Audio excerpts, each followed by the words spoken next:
louvarmos e bendizermos o nome do Senhor. Quero parabenizar o conjunto, Cânticos de Davi e a união de homens congregacionais por esses 20 anos pelos quais estão aqui louvando, engrandecendo o nome do Senhor. E trazer à memória que o louvor, ele não encerra aqui, mas ele tem continuidade na glória de Deus. É essa memória que Deus quer nos trazer nesta noite. Porque se olharmos o contexto do qual nós vamos meditar na palavra, nós vamos encontrar apenas choros, lamentos de dias difíceis pelos quais o profeta passou, o povo de Judá passou, o povo de Israel passou e nós também passamos. Mas não podemos apenas ficar olhando, lamentando e vendo como se não existisse mais uma esperança, como se tudo tivesse terminado.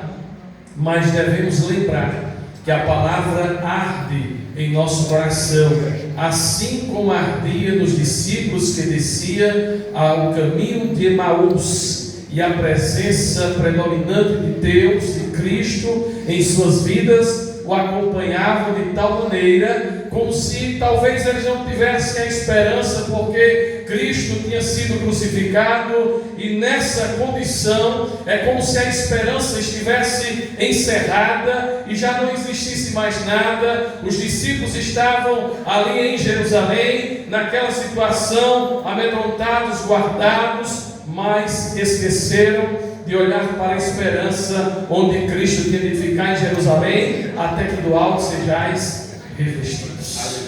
Essa é a esperança que nós precisamos de hoje. Cristo continua, é e será a nossa esperança. A mensagem de Jeremias nessa noite traz para nós uma reflexão profunda sobre o sofrimento, mas também a esperança de que Cristo é o nosso Deus. O autor, ele expressa uma angústia diante das perdas, do desamparo, mas ao mesmo tempo destaca a importância da fé e da misericórdia divina. Mesmo em meio à dor, há um clamor por renovação e a certeza de que as promessas de Deus, elas permanecem estabelecidas. As promessas de Deus continuam válidas para a vida da igreja. O que nos faz às vezes esquecermos que a promessa existente é quando nós paramos apenas para lamentarmos. Mas também, meus amados irmãos, não era fácil a situação em que o profeta se encontrava. Quando você olha para o capítulo 3 e você vê o versículo 18, diz assim: então disse eu, já pereceu a minha glória, como também a minha esperança no Senhor. Observe em que situação encontrava-se o profeta Jeremias naquele momento. Como estava a dor profunda do profeta, de olhar para Judá, sendo levado cativo, a cidade queimada. Alguns morreram em meio àquela circunstância, e o profeta olha tão somente e diz: olha, já pereceu a minha glória, como também a minha esperança no Senhor. O profeta tinha perdido a esperança no Senhor também. Por qual motivo e por qual razão?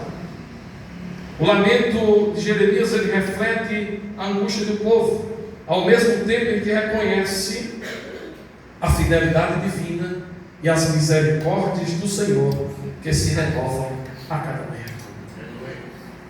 Meus amados irmãos, as 10 tribos do norte que formou Israel já tinha caído, já tinha sido dominada pelo grande império assírio. Porém, as duas tribos do sul, chamada Reino de Judá, o reino que deveria dar sequência ao reino messiânico, pois o Messias era descendente da tribo de Judá, não quis ouvir a voz de Deus. Também mataram os profetas e se corromperam moral, espiritualmente. Os sacerdotes completamente corrompidos, os falsos profetas pregavam por dinheiro, os juízes nas cortes vendiam sentenças por dinheiro. Se corrompeu o povo reis, a religião, a apostasia, e só resta uma triste realidade. Se olharmos para o contexto em que vivemos, será que também estamos vivendo essa lamentação? Será que a terra clama por uma esperança em meio a essas lamentações existentes? A cidade foi destruída.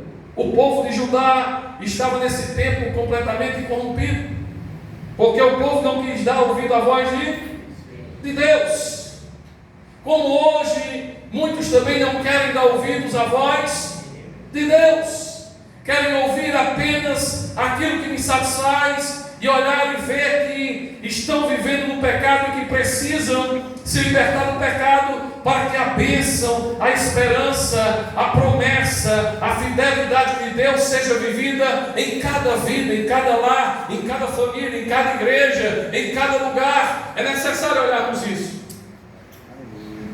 Houve 3 cercos em Jerusalém.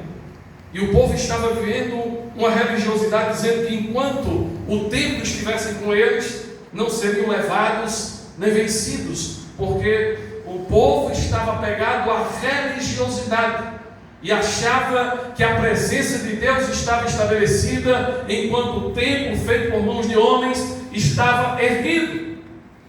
Foi então que no primeiro cerco,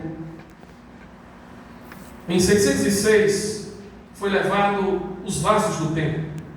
E uma pequena elite, entre eles, Daniel e seus amigos, também foram levados nesse primeiro cerco. No segundo cerco, em 596, levaram outra leva de judeus. Mas em 586, Nabucodonosor cercou Jerusalém por um tempo suficiente para faltar comida dentro dos muros, e a fome foi tão grande, eu não sei se os irmãos observaram, e eu porém fiquei pasmo ao ouvir e ver esse versículo. Nós sabemos que as cidades eram sempre cercadas, e que de elas tinha algumas que tinham entrada e saída, e tinha delas que tinha apenas uma entrada e uma saída. E Nabucodonosor ele fez um cerco naquela cidade, ao ponto que nem entrou e nem saiu água e nem comida. E chegou um momento tão lamentável que no capítulo 4 do versículo de Lamentações, no capítulo 4 de Lamentações, dos versículos 9 e 10 do texto sagrado, diz que a fome foi tão grande que as mães mataram os filhos, cozinharam para comer e poder sobreviver. Observe o tema que diz o texto. Vou ler mesmo para os irmãos verem. Capítulo 4, versículo 9 e 10 da palavra de Deus diz assim para nós: mais felizes foram as vítimas da espada do que as vítimas da fome, porque essas se desfinhavam, antigas mortalmente pela falta de produto dos campos. As mãos das mulheres, outroras compassivas, cozeram seus próprios filhos, e estes serviram de alimento na destruição da filha do meu povo. Como é que você reage a ver essa lamentação? Por isso que aprofunda-se o contexto, quando olha e diz: o profeta parou e sentou para se lamentar. Quem não se lamentaria numa circunstância dessa? Quem não pararia a chorar e ver tão somente uma cidade devastada pela fome, aonde as mães que dariam a vida pelos seus filhos, mas neste momento de sobrevivência fazem o que o texto sagrado diz e choram lamentavelmente, porque não é fácil para uma mãe fazer acontecer essa circunstância. E o povo chorava, Israel chorava, Judá chorava, os cativos foram levados, diz o texto sagrado. E a causa do povo de Judá ser entregue nas mãos dos inimigos sempre foi desobediência e pecado. A humanidade caminha sempre pelo caminho da desobediência e do pecado, que leva a viver diversas lamentações em suas vidas. E é triste, é lamentável mesmo, é choro, é dor, é pranto. Só não tinham ranger de dentes, mas era terrível a situação em que vivia. Os judeus perderam sua liberdade, perderam suas casas, vinhas, templo, adoração, a presença de Deus e ainda vão enfrentar os 70 anos de cativeiro que estavam pela frente. Caminharam 1000 quilômetros a pé até chegar à Babilônia e perderam tudo, perspectivas de vida. O lamento foi grande, por isso se fala de lamentações de Jeremias. O Salmo 137, quando você vai ver, ele contextualiza justamente essa situação. E diz que enquanto eles caminhavam durante esses 1000 quilômetros que iam andar, diz que os soldados dali de Nabucodonosor olhavam para eles e diziam assim: olha, cantam hino de vocês aí, cantam hino para vocês se animar, vocês perderam o ano, vocês perderam a alegria, vocês perderam a esperança, vocês perderam tudo. E diz o texto sagrado, no livro do Salmo 137, que eles olharam e disseram: nós não vamos entoar louvores para agradar a vocês, porque eles queriam ouvir os hinos para agradar, mas na verdade eles estavam querendo debochar da lamentação que aquele povo estava vivendo. Mas observe que no meio dessa circunstância, quem vive a esperança e a obediência de Cristo permanece de pé. Como diz o texto sagrado: levo os meus olhos para os montes, de onde me virá o meu socorro vem do Senhor, que fez os céus e a terra. Porque quando Nabucodonosor invade a cidade, dá uma ordem expressa ao seu capitão de guarda, diz: lá tem um homem chamado profeta Jeremias, a este não toque, a este pergunte, se ele quiser vir, venha, se não quiser vir, deixe aquele homem à vontade, deixe o que ele decidir, porque o profeta foi uma voz que estava ecoando em toda Judá, dizendo ao povo: arrependei-vos, olha, vocês se voltem para Deus, vocês deixem a religiosidade, deixem a corrupção de lado, deixem o pecado de lado. O tempo está estabelecido, mas é necessário que no templo habite aquele que é maior do que o templo, e quem é maior do que o templo é o nosso Deus. E por isso precisamos observar todas essas circunstâncias. Quando eu olho tudo isso, a gente não vê esperança, a gente não vê saída, a gente não vê vitória, a gente só vê a circunstância. Foi invadido Jerusalém. O profeta disse que queria ficar ali naquele lugar. Contextualizando, nós vamos para o livro de Neemias e encontramos Neemias, que era copeiro do rei, servindo o rei, mas uma profunda tristeza abate o seu coração. O rei percebe que Neemias estava triste e olha para Neemias e diz: isso não é tristeza se não for de quê? Do coração. Aí o que é que Jeremias diz? Como não estaria eu triste se a cidade dos sepulcros do meu pai estão destruídas e as portas estão queimadas a fogos? Olha a cidade e vemos toda essa lamentação, mas não devemos esquecer que ainda faltavam 70 anos de um cativeiro. O que você faria? Se sentaria como sentou o profeta Jeremias e chorava e lamentava? Com certeza. Não nos restava absolutamente nada. Eu não sei que cativeiro você está vivendo nesta noite. Eu não sei que leva você está sendo conduzido. Mas eu quero lhe trazer à memória que primeiramente está a fidelidade de Deus. Não a nossa, porque a nossa pode se corromper, assim como aconteceu com aqueles homens. Mas o texto sagrado diz assim: ó, lembra-te da minha aflição e do meu pranto e do absinto do meu veneno. Minha alma continuamente os recorda e se abate dentro de mim. Cada vez que o profeta olhava a condição, diz o texto, que ele fazia o quê? Ele se abatia dentro dele. Porque ele ficou em meio à fome, ele ficou em meio à tristeza, mas muitos foram levados. Mas eu quero dizer, meus amados irmãos, que o nosso Deus, Ele é fiel, e que Ele é quem sabe o que é melhor para mim e para você. O texto sagrado diz para nós que os pensamentos pensamentos do Senhor não são os nossos pensamentos e que os caminhos do Senhor não são os nossos caminhos, porque o dele é perfeito e nós precisamos não somente se voltar para o Senhor das nossas vidas.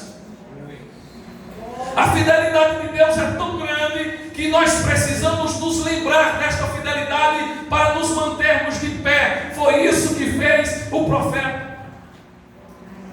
E aí ele disse: quero trazer à memória o que pode me dar esperança. E o que pode trazer esperança para a igreja é quando ela olhar para a fidelidade de Deus. Que o texto sagrado diz lá em Timóteo que ainda que permanecemos infiel, Ele é fiel. Ele não pode negar aquilo que Ele é. Ele continua sendo fiel. Às vezes nós não entendemos as circunstâncias da vida, não entendemos os cativeiros que vivemos, não entendemos as coisas que estão acontecendo, mas eu quero dizer para a igreja nesta noite que Deus continua sendo fiel. Ele não nega a si mesmo.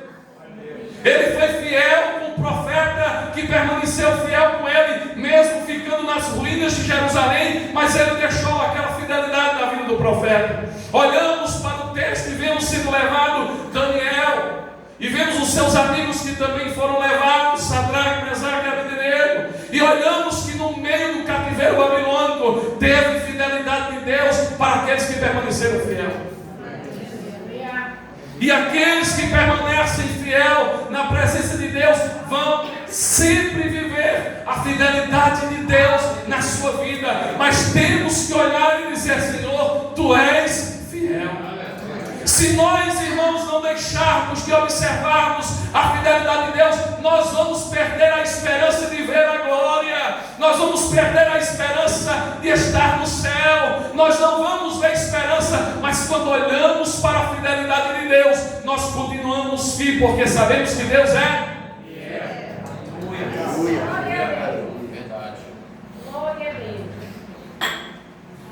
tem cativeiro, mas tem a fidelidade de Deus. Tem cativeiro, mas tem Deus que está no meio dele. Ele não abandonou o seu povo. Ele só queria que o seu povo se aprimorasse, que o povo voltasse o coração, que o povo entendesse que era necessário servir o melhor, que era melhor olhar para a fidelidade dele, mas também ser fiel a ele. O Salmo 33:4 diz para nós: pois a palavra do Senhor é verdadeira e ela é fiel em tudo que o faz. Deus não deixou ninguém, e a sua fidelidade não deixou de ser estendida a ninguém nesta noite. Você está aqui nesta noite, e estão aqui aqueles que completaram 20 anos, e aqueles que por aqui passaram, e em memória fica a alegria do nosso coração, e ter tido o conhecimento, a contribuição, e os frutos que foram lançados, que aqui ainda estão, e que darão frutos ainda, mesmo não estando aqui, aguardando aquele dia de estarmos reunidos de novo na presença do Senhor. Mas há uma esperança, como houve uma esperança para você.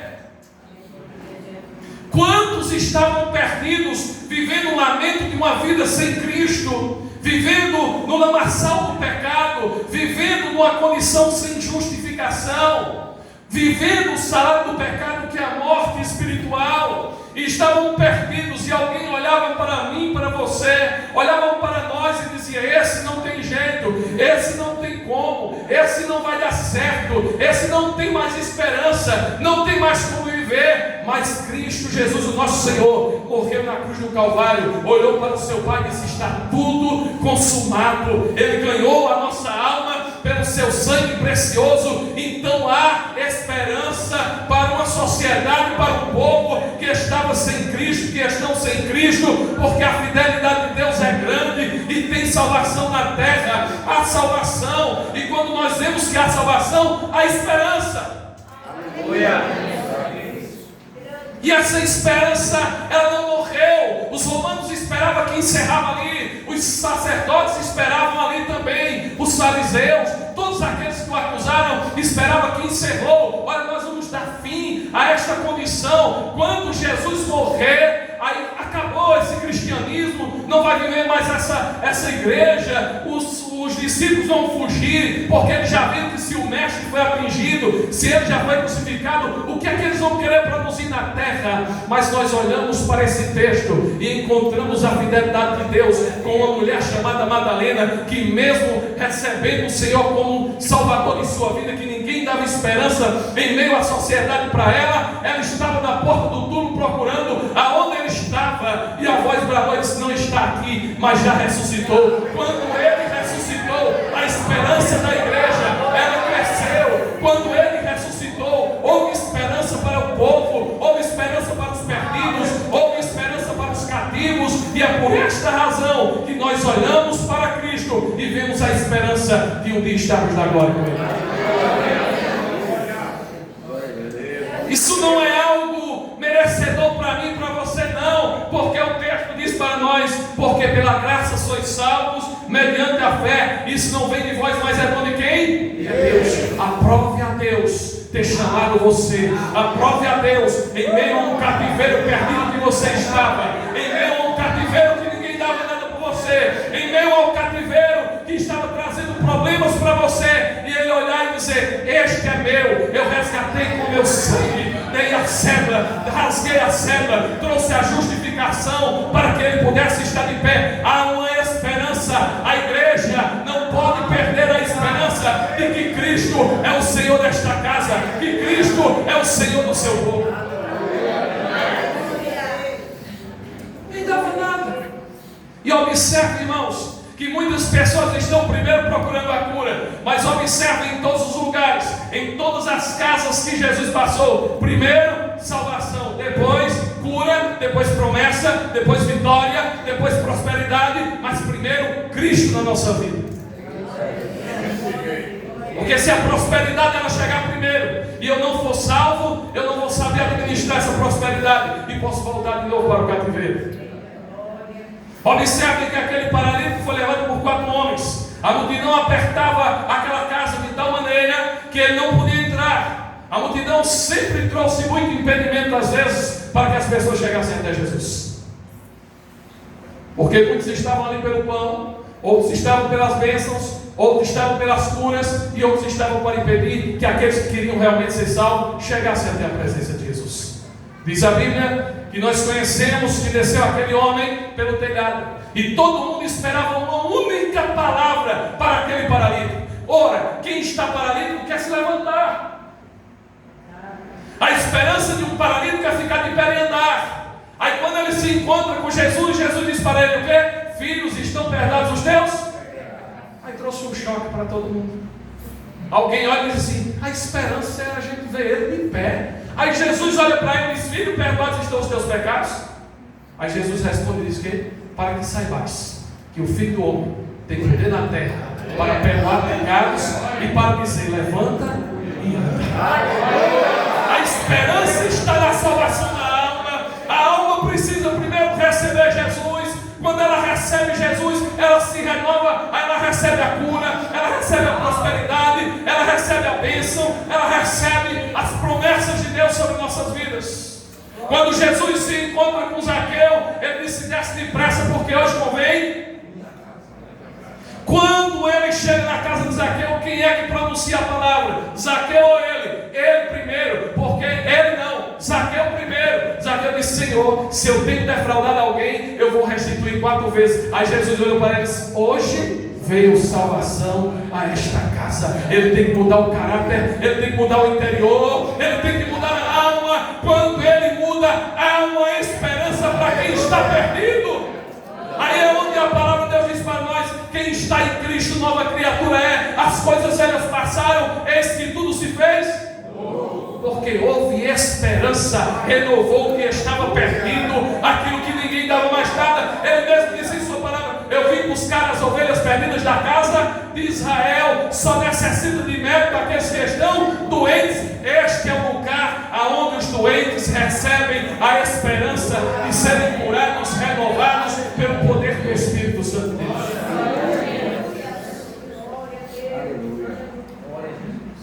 Agora, quando eu estou salvo, aí eu olho para o cativeiro, já tenho visto a fidelidade de Deus sobre a minha vida. Tenho encontrado o principal para a minha vida, que é a salvação. Nós não podemos esquecer isso. Nós não podemos olhar e dizer assim: eu fui para a igreja evangélica porque eu quis mudar de religião. Eu vim para a igreja evangélica porque eu quero ser membro, ou porque eu sinto desejo, talvez, de cantar. Em outros lugares eu não encontro essa oportunidade. Eu vim para a igreja para ver se eu mudo alguma coisa. Nós não viemos aqui para isso. Nós viemos aqui porque nós temos prazer de adorar a nossa esperança que estava dentro.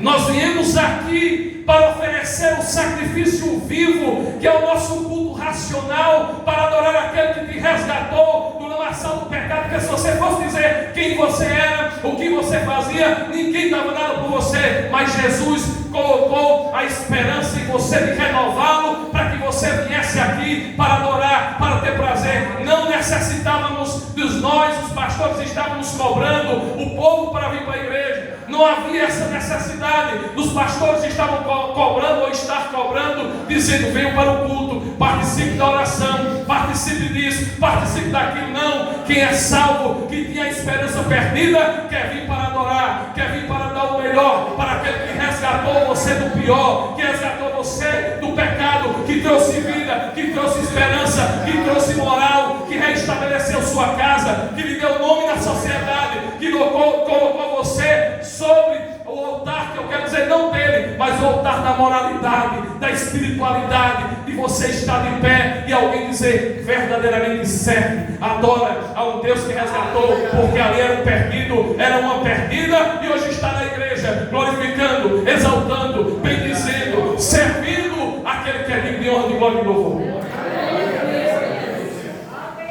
Os reinos da terra foram estabelecidos, mas também foram desestabelecidos. Só permanece para sempre o Rei dos Reis, o Senhor dos Senhores, que é digno de honra, de glória e de louvor. Aleluia. A política se preocupava com Jesus, a religião se preocupava com Jesus, porque achava que Jesus ia estar na terra, queria resolver a solução política, religiosa de todos os lugares, principalmente de Roma. Mas quando Jesus encontrou com Pilatos, naquele momento, e Pilatos disse: homem, tu não vai dizer nada. E ele disse: se o meu reino fosse daqui, os meus me defenderiam, mas o meu reino está com meu Pai, está na glória, e esse reino é compartilhado para mim e para você, que o recebemos como Senhor e Salvador da nossa vida, aonde a esperança estava perdida, mas a vitória para o povo de Deus. Se nós pararmos para apenas lamentarmos o que vivemos, vamos perder a esperança. Se você olhar para você e dizer assim: olha, muitas lutas, muitas dificuldades, muitas barreiras, eu vou parar, você vai parar, porque você vai ficar apenas lamentando. Você vai esquecer da fidelidade de Deus, e você vai esquecer do que Deus fez por você. Porque às vezes nós estamos na igreja e já estamos tão habituados de vir à casa do Senhor, de participarmos dos louvores, dos conjuntos, dos ministérios existentes que envolvem toda a eclésia da igreja, que parece até que esquecemos que Cristo nos salva. Porque nós começamos a olhar apenas para os problemas, as adversidades, o cansaço do dia a dia, a luta desenfreada do dia a dia, que roubam a nossa esperança de ver em Deus as suas promessas. E o que eu quero trazer para você nesta noite é que você olhe para a esperança das promessas que Deus te fez. Porque às vezes esquecemos da promessa que Deus fez sobre nossas vidas.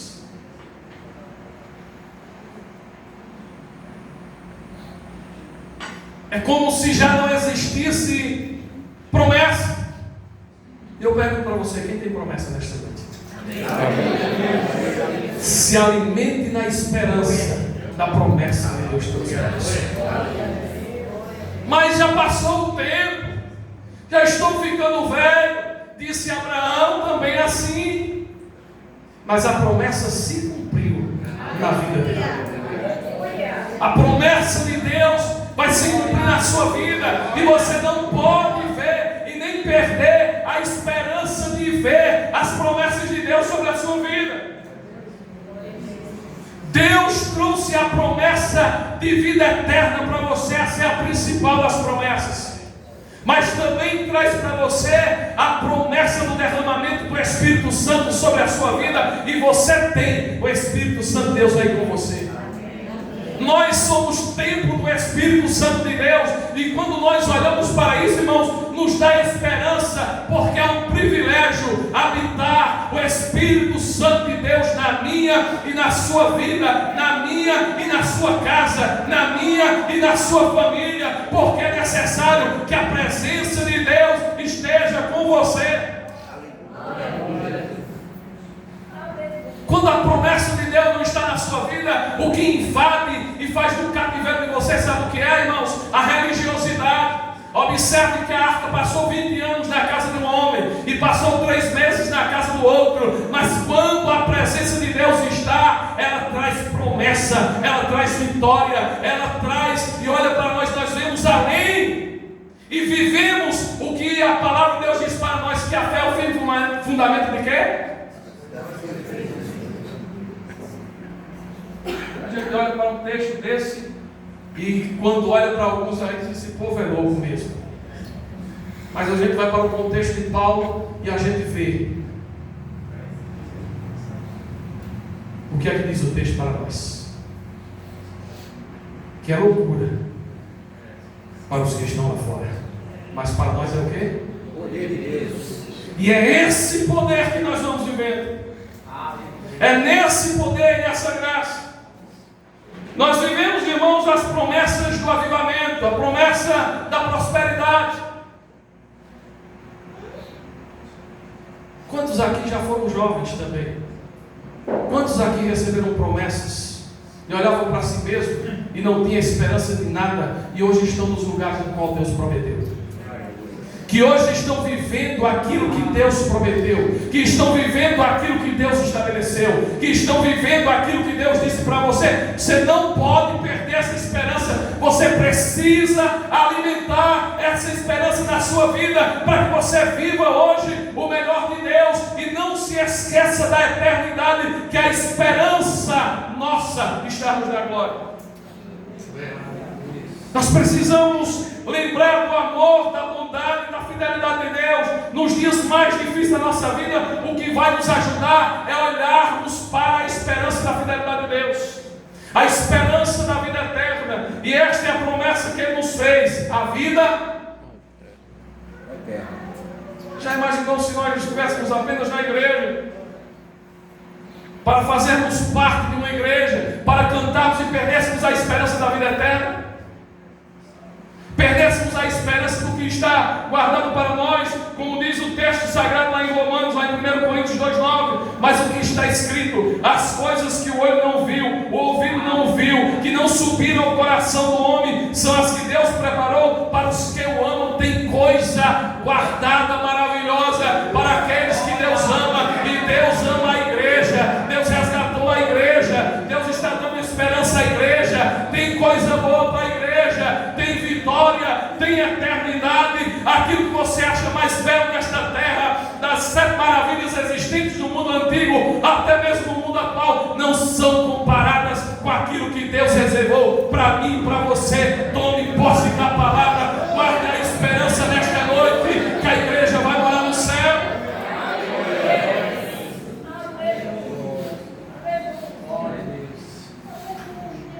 O texto diz para nós que esta é a promessa que Ele nos fez, a vida eterna.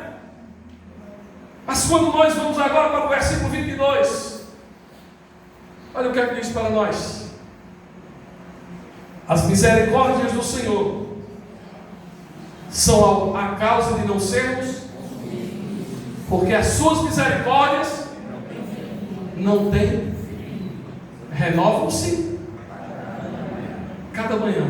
Grande é a tua fidelidade. É grande, mas é tão grande que o texto está no plural dizendo as misericórdias. Não tem fim.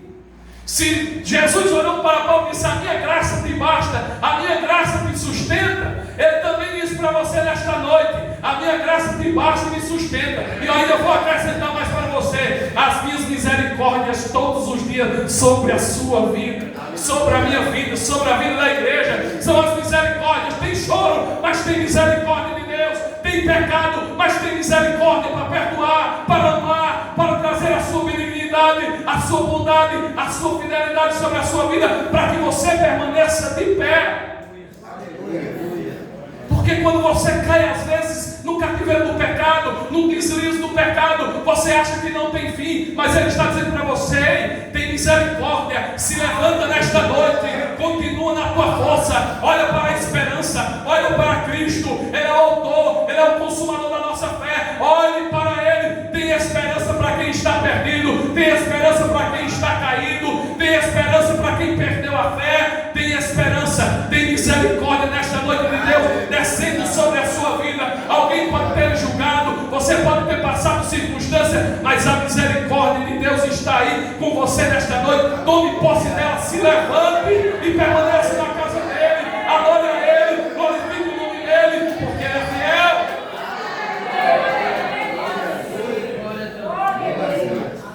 O versículo 24 diz: a minha porção é o Senhor.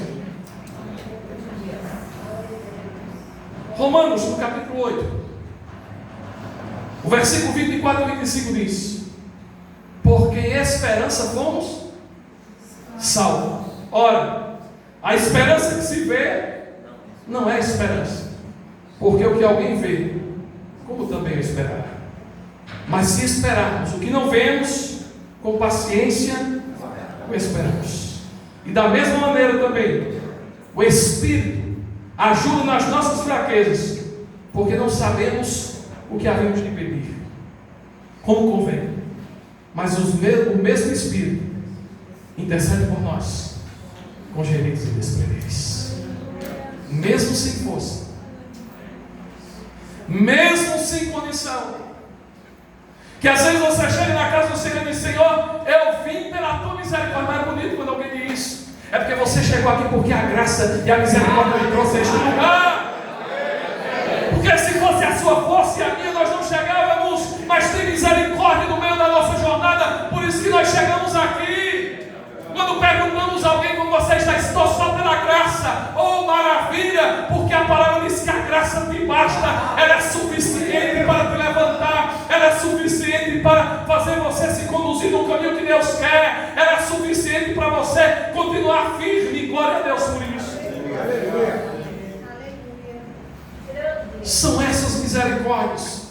A falta de força, às vezes você chega na igreja e diz: hoje eu não tenho uma palavra para dizer, Senhor, aqui. Só as lágrimas me restam, o meu silêncio é que me guarda, Senhor Deus, nesta noite me aguarda, eu não tenho o que expressar. Aí é onde o Espírito Santo de Deus geme por mim, por você, com gemidos inexprimíveis. Mas você não está só, a oração chega ao trono da glória e tem vitória e resposta e esperança para você.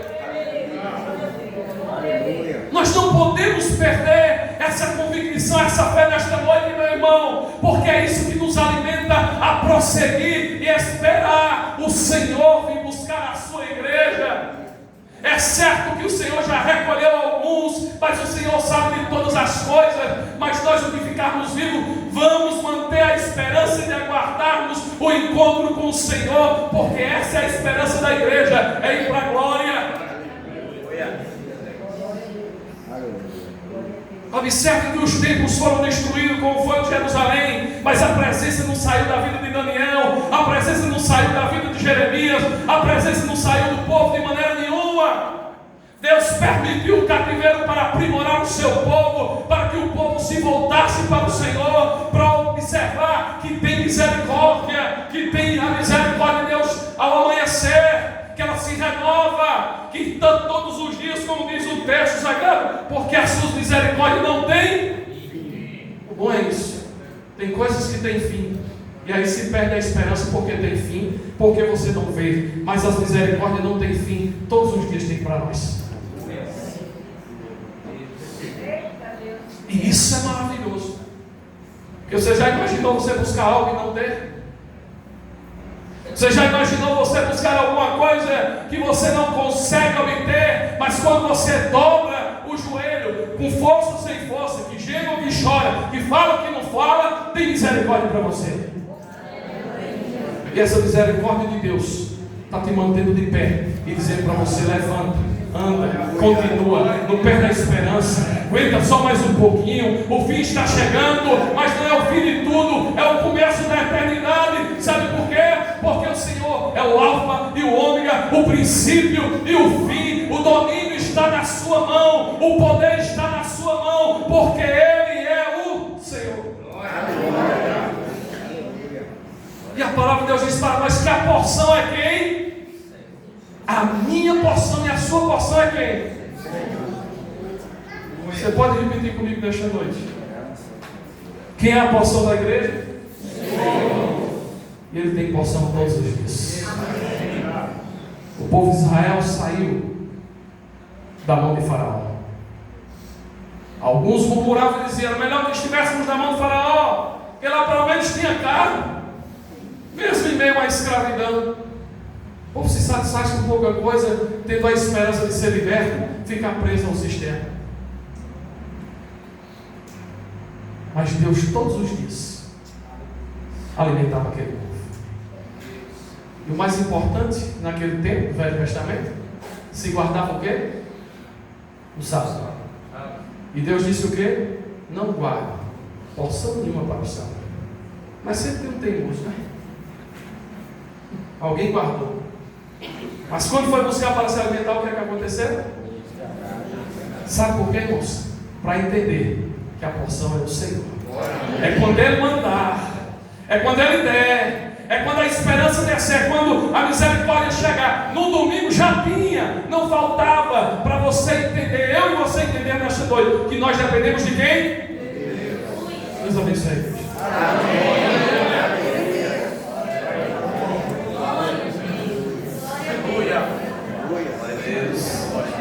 Deus falou com você, irmão. Amém.